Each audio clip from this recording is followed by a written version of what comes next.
is an ant hill. In fact, it's an ant city, and a good-sized one. You see, ants are what we call social insects. They live in communities.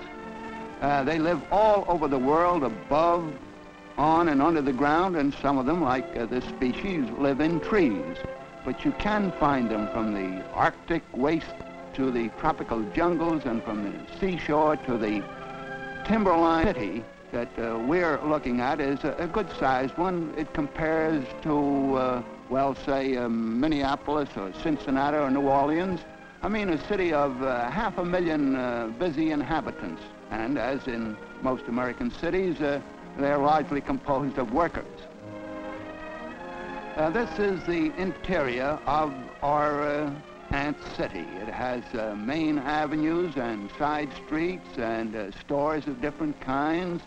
And the workers are busy storing food, taking care of the young, maintaining the exits, the city gates, doing all sorts of work. And they are all assigned to special tasks. Now, this is a queen. There are a few queens in each ant community. All they do is lay eggs. You'll notice their peculiar shape. The rear section is like a large, shining inkberry. And at certain seasons of the year, there are winged males that appear. Now, the queen does nothing but lay eggs, those small, gelatinous-looking things that you see. And inside those, there develops the grub. There's a magnified set of eggs showing the grubs developing inside. These are called larvae, L-A-R-V-A. The worker ants, which are sterile females, by the way, take care of the eggs, carry them to the incubator room, so to speak, and see that they're not spoiled. Take care of them in cold weather and warm weather. And here we see some of the larvae that have just hatched out of the egg. And there the workers appear to take care of the newborn larva right away. They clean it and carry it off to the, well, you might call it the playroom. This larva, very shortly, will spin a cocoon for itself and go to sleep inside there while it changes into the shape and form of the adult ant. Now, here are some of those cocoons, and incidentally, these cocoons are what are sold as ant eggs in pet shops, as food for fish or birds or whatever. But they are not the eggs. We see these are the larvae inside the cocoon that they have spun for themselves. Now, these workers move them about according to the weather. When it's nice and sunny, they take these cocoons and carry them up where they can get some warmth and a touch of sunlight.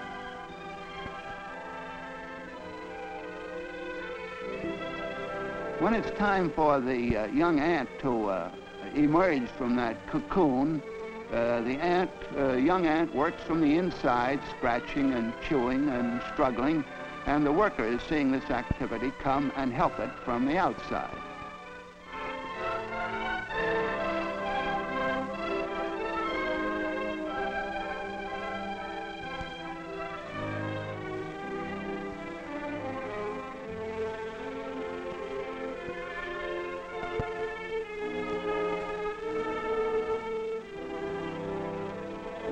Well, that's the young ant finally emerging from the casing that it spun for itself, the cocoon.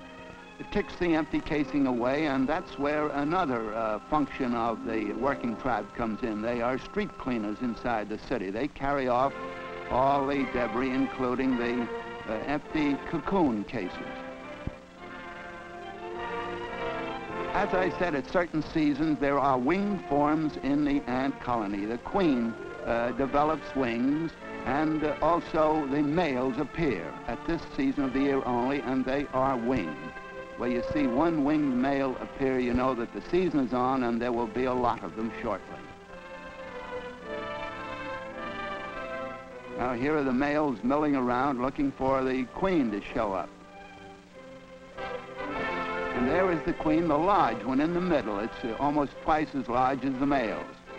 Well, the males start displaying and going into their song and dance to see if they can win the hand of the female, who leaves the nest and goes to some elevated position outside. There the males fight for her favor, and finally one groom is chosen, and they go off on their wedding trip.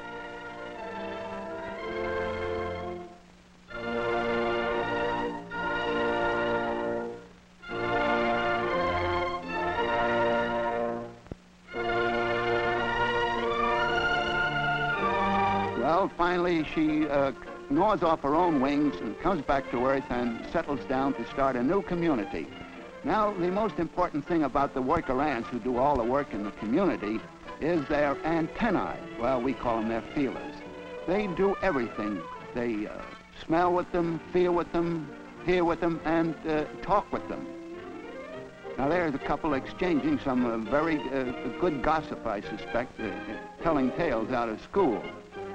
But these workers then undertake all the trouble of building a new community, and they repair the roads, for instance, inside, and they clean the streets, among other things. You know, in a community of that size, there are some deaths, and there's a burying squad. Now, here's a burying squad in operation, carrying off a deceased relative. And there are always repairs to be made to the ant city itself, a good deal of construction work, and notice what large timbers they haul along for their size, I mean. Now, if a man were as strong per pound as an ant is, he could carry a ton.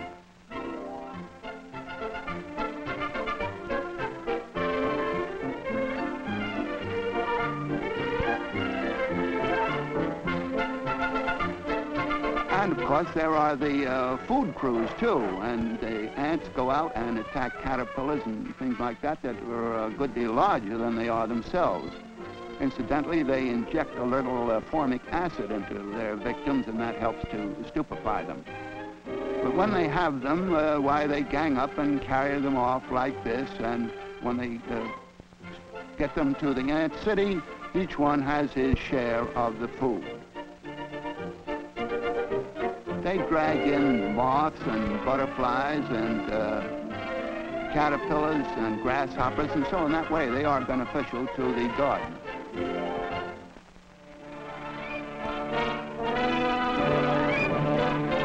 Oh, there's a storm coming up. Well, the ants knew it before I did. We can see that from the way they're hustling around, and they're going to make preparations to keep their ant city from storm damage. I also noticed that the warriors there are rushing in with some cocoons that they've evidently stolen from a nearby community.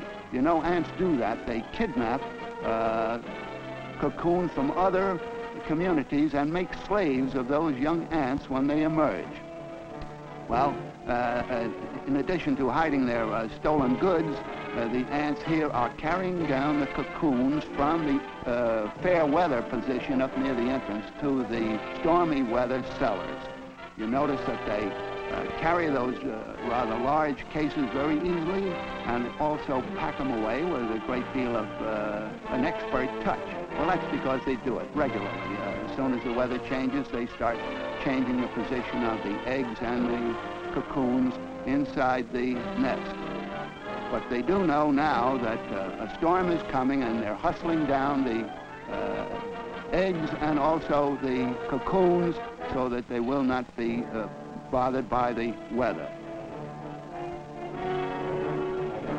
And when they have all that packed away, they go and bar the city gates. They close the doors up there, and then they say, "Let it rain, let it pour. We clever ants have barred the door."